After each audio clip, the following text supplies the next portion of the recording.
Good morning all of you. Jyoti public school की online class में आपका स्वागत है। जैसा कि हम क्लास 10th का chapter immunity and blood group पढ़ रहे थे, उसके अंदर हमने इम्यूनिटी के बारे में डिस्कस किया था, फिर हमने ब्लड ग्रुपिंग के बारे में डिस्कस किया था जिसके बारे में कार्ल लैंडस्टर्नर ने बताया था। तो आज हम उसी में थोड़ा आगे बढ़ते हैं और ब्लड ट्रांसफ्यूजन के बारे में आज हम स्टडी करेंगे। एक्चुअली ब्लड ट्रांसफ्यूजन होता क्या है, सबसे पहले तो हम उसके ऊपर बात करते हैं। तो ट्रांसफ्यूज का मतलब होता है एक पर्सन से दूसरे पर्सन के अंदर हम क्या डाल रहे हैं, ब्लड की सप्लाई कर रहे हैं। अच्छा, इसकी जरूरत क्यों पड़ती है हमें? तो अगर हम इसकी जरूरत की बात करते हैं तो आपने देखा होगा कई बार रोड पे एक्सीडेंट हो जाता है, उस केस में उसका बहुत सारा एक्सेसिव ब्लड लॉस हो जाता है। उसके बाद में कई बार सर्जरी वगैरह के अंदर उसको नीड होती है, या फिर उसके बॉडी में कुछ ऐसी बीमारियां हो जाए जैसे प्लेटलेट्स डाउन हो जाते हैं, या फिर एनीमिया हो जाए जिसके अंदर उसके आरबीसी काउंट्स डाउन हो जाते हैं। और अगर उसके अलावा सम दो जेनेटिक बीमारियां और है, जैसे अगर मैं बात करूं हीमोफीलिया नाम का एक रोग होता है, दूसरा एक सिकल सेल एनीमिया नाम का भी रोग होता है। इन दोनों ही रोगों के अंदर बहुत अमाउंट में क्या चाहिए होता है, ब्लड की ट्रांसफ्यूजन करने की जरूरत हमें पड़ती है। तो अगर हम रिक्वायरमेंट की बात करें तो रिक्वायरमेंट हमारा हो गया। अब इसमें चलें तो आगे आती है हमारे प्रोसेस कि ब्लड ट्रांसफ्यूजन करें तो करें कैसे। तो उसके लिए हमें क्या करना होता है, तीन चीजों के ऊपर ध्यान देना होता है कि सबसे पहले तो हम क्या करें, ब्लड को कलेक्ट करें। अब कलेक्ट कहाँ से करें, उसके लिए हमें डोनर्स ढूंढने पड़ेंगे, और डोनर्स भी जो हम कलेक्ट करेंगे, अब ये तो नहीं कि किसी को कोई बीमारी ना हो, मैक्सिमम लोगों को कुछ छोटी मोटी बीमारियां होती है। तो सबसे पहले तो हमें क्या करना पड़ता है, उनके ब्लड की नॉर्मल जांच करनी होती है बॉडी की, उसके बाद ही हम उनसे ब्लड कलेक्ट करते हैं। उसके बाद में हम उनके मेजर डिजीज होती है जो ब्लड के अंदर रहती है, जैसे HIV हो गया, हेपेटाइटिस हो गया, A B and C इस टाइप की बीमारियों की भी हम क्या करते हैं, जांच करते हैं। उसके बाद अगर हम आगे चलते हैं तो हमें क्या चाहिए होता है कि उसका स्टोरेज कैसे करें। अब आपने देखा होगा कि अगर जैसे हमारा कई बार ब्लड निकल के गिर जाता है तो वो ब्लड क्या होता है कि कुछ ही मिनटों के अंदर क्या होता है, सूख जाता है, यानी कि जम जाएगा वो एक जगह पे, क्योंकि उसके अंदर जो ब्लड में हमने कल ही पढ़ा था कि क्या होता है, वाटर होता है, प्लाज्मा सेल्स होते हैं। तो वाटर जो होता है वो इवापोरेट होके एनवायरनमेंट में चला जाएगा और केवल प्लाज्मा सेल्स बचेंगे जो क्या हो जाएंगे, वहां पे सूख जाएंगे। अब उसके स्टोरेज के लिए हमें क्या करना पड़ता है, क्रायो फ्रीजरवेशन करना पड़ता है, यानी कि काफी लो टेम्परेचर पे।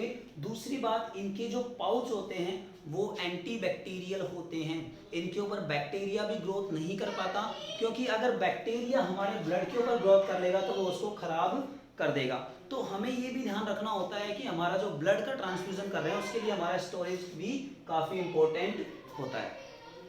अब उसके बाद हमें क्या करना पड़ता है, ब्लड का ट्रांसफ्यूजन करना पड़ता है। ब्लड के ट्रांसफ्यूजन के लिए अगर हम आगे बात करें तो कैसे होगा कि सबसे पहले कैनुला नाम का एक इंस्ट्रूमेंट होता है जिसके द्वारा हम ब्लड को निकालते भी और वापस से किसी पर्सन के अंदर ब्लड का ट्रांसफ्यूजन यानी डालते भी हैं। अब आपने जब क्या किया, उसको डाला, तो जब भी आपने देखा होगा कभी भी कोई ब्लड डोनेट करके आता है या फिर कोई ब्लड को किसी को ब्लड की नीड होती है तो वो ब्लड लेके आता है, यानी बॉडी के अंदर ट्रांसफ्यूजन करवाता है। तो उसके बाद उसको जनरल छोटी मोटी बीमारियां होना स्टार्ट होती है, जैसे उसके बुखार आ जाना या टेम्परेचर का थोड़ा बढ़ जाना या थोड़ी जनरल बीमारियां उसको होने लग जाती है। उसका रीजन ये होता है कि हमें क्या करना पड़ता है कि किसी अदर पर्सन का जब हम ब्लड हमारी बॉडी के अंदर डाल रहे हैं तो उसका और हमारा जो ब्लड है उसको मिक्स होने में थोड़ा टाइम लग जाता है। इस वजह से हमारे शरीर में पाई जाने वाली जो एंटीबॉडीज हैं वो उनके ऊपर एक्ट करती है। और हमने पढ़ा था इन्नेट इम्यूनिटी के अंदर हमने एक पढ़ा था कि अपनी बॉडी स्वयं ही अपने आप ही क्या करती है, हमारे बॉडी का टेम्परेचर को इंक्रीज कर देती है जब कोई बाहर से कोई चीज हमारी बॉडी में आती है। अच्छा, कलेक्शन करते टाइम हमें ये भी ध्यान रखना है, ट्रांसफ्यूजन के टाइम कि ट्रांसफ्यूजन में सबसे मेन इंपॉर्टेंट रोल होता है कि आपके ब्लड ग्रुप क्या होना चाहिए, मैच होना चाहिए। ब्लड ग्रुप भी आपका मैच होना चाहिए। ये नहीं कि अगर आपने इन केस अगर हम देखते हैं कि किसी पर्सन को ब्लड ग्रुप A पॉजिटिव है और अगर आपने उसको, और बाकी तो छोड़ो, अगर हमने उसको A नेगेटिव भी डाल दिया ना ब्लड, तो भी उस इंसान की डेथ हो जाएगी और ये बहुत मेजर प्रॉब्लम है। इसका रीजन ये है क्योंकि जैसे ही उस इंसान के अंदर A नेगेटिव ब्लड डाला जाएगा, तो क्योंकि हमने कल देखा था इसमें देखो A यानी एंटीजन A है और RH पॉजिटिव यानी RH फैक्टर प्रेजेंट है, लेकिन इस वाले ब्लड में RH फैक्टर प्रेजेंट नहीं है, तो इसमें जो एंटीबॉडीज पाई जाती है बॉडी में वो उसके ऊपर एक्ट करेगी और एक्ट करने के बाद में इसको क्या कर देगी, कोएगुलेट कर देगी यानी जमा देगी और थक्का बन जाएगा इसका। और अगर वो थक्का हमारी वेसल्स के अंदर या फिर हमारी कैपिलरीज के अंदर अगर वो फंस जाता है तो उसकी वजह से क्या हो जाएगा, उनको हार्ट अटैक आने की संभावना हो जाती है और उनकी वहीं पे डेथ हो जाती है।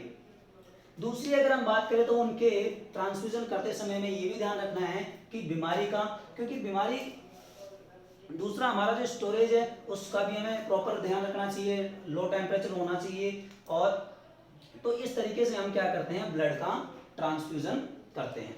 तो ये कुछ स्टेप्स थे, इनको मैं और थोड़ा डिटेल में अगर बात करूं या फिर मैं इनको राइट डाउन कर देता हूं। तो ट्रांसफ्यूजन का मतलब क्या होता है, transfer of blood from one person to another. अच्छा, रिक्वायरमेंट क्यों होता है, रिक्वायरमेंट की अगर मैं बात करूं तो कई सारे पॉइंट्स हमने देखे थे कि जैसे इन केस ऑफ सर्जरी, या फिर हम बात करें तो एक्सीडेंट्स के टाइम पे भी नीड होती है इनकी, या फिर प्लेटलेट्स डाउन हो जाती हैं, हीमोफीलिया के अंदर हम इसका यूज़ करते हैं। अच्छा, आपने ब्रिटेन की महारानी का नाम सुना होगा, उसको एक बीमारी है और उस बीमारी का नाम क्या है, सिकल सेल एनीमिया। यानी कि उस जो महारानी है ब्रिटेन की, उसको भी क्या करना होता है, टाइम टू टाइम अपना ब्लड चेंज करवाना पड़ता है, क्योंकि उनके शरीर में नया ब्लड नहीं बनता है और जो बनता है उसमें क्या होती है, दिक्कत होती है। इस वजह से वो क्या करते हैं, टाइम टू टाइम अपना ब्लड को प्योरीफाई करवाते हैं और चेंज करवाते हैं। सिकल सेल एनीमिया में एक्चुअली होता क्या है कि जनरली अगर हम देखें तो हमारे जो आरबीसी यानी रेड ब्लड कॉर्पस्कल्स है, उनकी साइज होती है राउंड यानी गोल कलर के, वो होता है प्लेट लाइक स्ट्रक्चर होती है। लेकिन इस सिकल सेल एनीमिया में ये इस तरीके से ना रह करके कैसे हो जाते हैं, इस तरीके के हो जाते हैं। ऐसा हो जाने की वजह से सिकल टाइप की हो जाती है, जिसकी वजह से उनकी ऑक्सीजन कैरिंग कैपेसिटी क्या हो जाती है, कम हो जाती है। और अगर ऑक्सीजन कैरिंग कैपेसिटी कम हो जाएगी तो उसको बहुत ज़्यादा डलनेस रहेगी, वो फैटिक थकान उसको बहुत ज़्यादा रहेगी, कॉन्स्टिपेशन वगैरह उसको रहेगा, क्योंकि बॉडी में अगर प्रॉपर ऑक्सीजन नहीं मिल पाएगी तो जो खाना खा रहा है या फिर जो डाइजेशन हो रहा है वो प्रॉपर तरीके से नहीं होगा। और अगर डाइजेशन, जैसे हमने देखा है पहले चैप्टर सेकंड चैप्टर में आपने देखा होगा कि डाइजेशन के लिए हमें क्या चाहिए, क्योंकि डाइजेशन से हमें ग्लूकोज मिलता है और ग्लूकोज जब ऑक्सीजन के साथ मिलता है तो कार्बन डाइऑक्साइड प्लस वाटर और साथ में एटीपी देता है, और वही एटीपी हमारी बॉडी को क्या प्रोवाइड करती है, एनर्जी प्रोवाइड करती है। तो उनके क्या होता है, सेल्स में प्रॉपर एनर्जी का संचरण यानी ट्रांसफर नहीं हो पाता, किसमें, सिकल सेल एनीमिया के अंदर।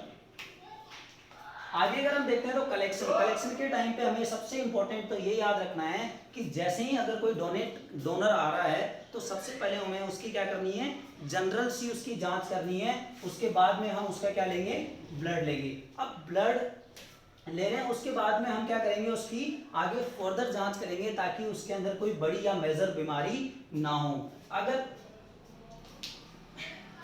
आगे अगर हम इसमें देखते हैं तो जो हम ब्लड कर रहे हैं उसको हम कहाँ रख रहे हैं, वेयर हाउस के अंदर रख रहे हैं। और ये वेयर हाउस क्या होता है, रेफ्रिजरेटर के अंदर होता है, यानी कि उसको ठंडी जगह पे रखा जाता है। आपने देखा होगा जैसे हमारे घरों में भी अगर हम बात करें तो सब्जी वगैरह अगर हम खुले में छोड़ देते हैं तो जल्दी खराब हो जाती है, लेकिन अगर हम फ्रिज में या फ्रीजर में रख दें तो वो खराब नहीं होती है लंबे समय तक। उसका रीजन क्या होता है कि ठंडी जगह पे क्या होता है, बैक्टीरिया कम ग्रोथ करता है, और जो वार्म या नॉर्मल कंडीशंस होती है उन जगह पर क्या होता है, बैक्टीरिया अच्छी खासी ग्रोथ करता है। तो हमें क्या करना है, वेयर हाउस क्या होता है, रेफ्रिजरेटर के अंदर होता है, जिसको हम प्रॉपर्ली उसको स्टोरेज करना पड़ता है। और इनका जो पाउच है वो भी हमारा क्या होता है, एंटी बैक्टीरियल होता है, यानी कि जिसके ऊपर बैक्टीरिया ग्रोथ नहीं कर सकता और उसके अंदर भी बैक्टीरिया नहीं होता है। आगे अगर हम देखते हैं तो इसमें क्या होता है, प्लाज्मा। हाँ, इसमें एक और चीज हम लिख सकते हैं कि कई बार हमारे प्लाज्मा सेल्स की भी कमी पड़ जाती है बॉडी के अंदर, प्लाज्मा सेल्स की भी कमी पड़ जाती है, उस समय भी हमें क्या करना पड़ता है, ब्लड ट्रांसफ्यूजन की जरूरत पड़ती है। ट्रांसफ्यूजन करते समय हमने याद रखा था, उस इंस्ट्रूमेंट का नाम याद रखना है। इंस्ट्रूमेंट का नाम क्या होता है, कैनुला। क्या नाम होता है, कैनुला। आपने देखा होगा अगर कभी हॉस्पिटल में गए हों और तो उस समय क्या होता है, एक पाउच सा होता है जिसको ग्लूकोज की बोतल के जैसे स्टैंड पे लटका दिया जाता है, और उससे एक हमारी बॉडी के अंदर इसको क्या होता है कि इसके द्वारा लगभग 4 से 5 घंटे ब्लड ट्रांसफ्यूजन के अंदर लगते हैं। क्यों लगते हैं? क्योंकि हमारी बॉडी के अंदर एक साथ अगर ब्लड का ज़्यादा जाएगा तो उसके अमाउंट बढ़ जाएगा। आपको पता है कि हमारी बॉडी में करीबन 8% क्या होता है, ब्लड होता है। हमारा जो वेट है उसका लगभग 8% क्या होगा, हमारे अंदर वेट होगा। 7 to 8% नॉर्मली होता है। अगर आगे देखते हैं तो क्या होगा, अब ब्लड ट्रांसफ्यूजन भी दो तरीके का होता है। एक होता है एलोजेनिक, ब्लड ट्रांसफ्यूजन भी दो तरीके का होता है, एक है एलोजेनिक और दूसरा है आपका ओलोजेंस। इसमें क्या होता है कि आपने एक इंसान से ब्लड लिया और वापस क्या किया, उसको किसी दूसरे पर्सन के अंदर ट्रांसफर कर दिया। लेकिन अगर हम बात करें एलोजेंस के अंदर, तो उसका खुद का ब्लड वापस से प्यूरिफाई करके या उसका वापस से जो भी हमें उसके अंदर ब्लड के अंदर करना था, जैसे किसी के प्लेटिलेट्स डाउन तो उसके अंदर प्लेटिलेट सेल डाल दिए, या फिर WBC कम हो तो वो डाल दिए, तो वो चीज़ करके हम उसका वापस से उसी पर्सन के अंदर हम ब्लड का ट्रांसफर कर देते हैं। अच्छा, अब इसकी अगर हम बात करें तो जनरल में हमें इसकी नीड क्यों होती है, या ब्लड ग्रुप हमारे को क्यों जरूरी है जानना कि किसका ब्लड ग्रुप क्या है, किसी का ब्लड ग्रुप क्या है। तो आपने देखा होगा कि जनरली हम बात करें तो हमारे 46 यानी कि 23 पेयर्स ऑफ क्रोमोसोम्स पाए जाते हैं, जिनमें 23rd पेयर यानी कि 2 ऐसे एलेल्स यानी जीन्स होते हैं जो क्या होते हैं, सेक्स डिटरमाइन करते हैं। यानी कि लिंग परीक्षण भी हम उसको बोल सकते हैं, या लिंग का निर्धारण किया जाता है जिसमें कि लड़का होगा या लड़की होगी, उस तरीके से। जैसे अगर हम बात करते हैं किसी पर मेल की अगर हम बात करें तो मेल के जो क्रोमोसोम्स हैं वो XY होते हैं, और फीमेल की अगर हम बात करते हैं तो फीमेल के क्रोमोसोम XX होते हैं। हमने 3rd चैप्टर के अंदर मेंडल का क्रॉस पढ़ा था और उस समय भी मैंने बताया था, और वापस से अगर हम इसका क्रॉस निकालते हैं तो इसके गैमेट्स बनेंगे XY और इसका बनेंगे XX। अब अगर इसका इससे होता है क्रॉस, इसका इससे होता है, इसका इससे और इसका इससे, तो यहाँ अगर हम देखें तो XX बनेगा, इस जगह हम देखें तो भी XX बनेगा, इस जगह XY बनेगा और इस जगह भी XY बनेगा। तो अगर हम बात करें, ये अगर पेरेंट्स हैं तो इनके जो ऑफ स्प्रिंग है उनके क्या हैं, ये XX क्या होता है, फीमेल होती हैं, और XY क्या होते हैं, मेल होते हैं। तो 50-50% इनका रेशियो की अगर हम बात करें तो 2:2 यानी कि 1:1 आ रहा है। यानी कि अगर हम बात करें तो मेल और फीमेल की जो सेक्स डिटर्मिनेशन होता है उसका रेशियो क्या होता है, 1:1, यानी कि बराबर चांसेस होते हैं, इक्वल अमाउंट।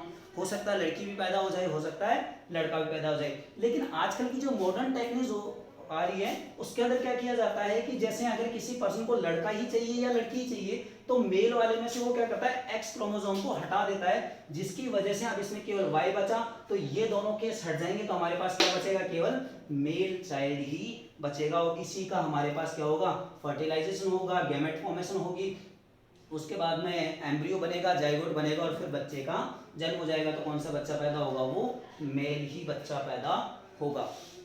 इसी चैप्टर में अगर हम आगे देखते हैं तो हमारे पास इसमें क्या होता है, आगे आता है ब्लड डोनेशन। तो ब्लड डोनेशन हमें क्यों करना चाहिए, सबसे इंपॉर्टेंट तो हमें ब्लड डोनेशन करना ही बहुत जरूरी है, क्योंकि अगर हम वर्ल्ड के कंपैरिजन में हमारे इंडिया को देखते हैं तो हमारे इंडिया में क्या है, एक ऐसी थ्योरी बनाई गई हुई है कि भैया अगर ये मर गया तो इसके सारे ऑर्गन सही सलामत होने चाहिए, या फिर पोस्टमार्टम ही हम नहीं करवाते हैं, क्योंकि हमारे कल्चर में ये बसाया हुआ है। अगर हम इन चीज़ों को धीरे धीरे इंक्रीज करें, और अगर हम अब शुरू से या फिर अभी से हम कोशिश करें कि ज़्यादा से ज़्यादा लोगों को क्या करना चाहिए, ब्लड डोनेशन तो करना ही चाहिए, उसके साथ में हमें ऑर्गन डोनेशन भी करना चाहिए, क्योंकि हमारे यहाँ लाखों डेथ ऐसी हो जाती है जो ऑर्गन्स की कमी की वजह से हो जाती है। जैसे किसी का हार्ट फेल हो गया, या फिर किसी का किडनी फेल हो गई, या फिर किसी के लंग्स खराब हो गए, तो उन केस में अगर हमारे यहाँ पर प्रॉपर अमाउंट के अंदर ऑर्गन्स होंगे तो हम उनका रिप्लेसमेंट कर सकते हैं। लेकिन अगर ऑर्गन्स ही नहीं होंगे तो रिप्लेसमेंट कहाँ से करेंगे। तो जैसे कहा जाता है कि विश्व के अगर वर्ल्ड के कंपैरिजन में हम हमारे इंडिया के अंदर देखते हैं तो इंडिया में परसेंटेज बहुत कम है। जैसे वर्ल्ड के अंदर 1 लाख के अंदर से करीबन 2500 लोग क्या करते हैं, ब्लड डोनेशन करते हैं, तो हमारे इंडिया में केवल 8 से 10 लोग ही करते हैं, यानी कि परसेंटेज की बात करें तो बहुत लो परसेंटेज है, तो हमें क्या करना चाहिए, ज़्यादा से ज़्यादा ब्लड का ऑर्गन डोनेशन करना चाहिए। तो इस प्रकार यहाँ पर हमारा चैप्टर खत्म होता है। अगली क्लास में हम इस चैप्टर के क्वेश्चंस या फिर कुछ प्रॉब्लम्स अगर आपको होती हैं तो वो हम डिस्कस करेंगे। अगर आपको वीडियो पसंद आए तो लाइक शेयर एंड सब्सक्राइब करें। Thank you.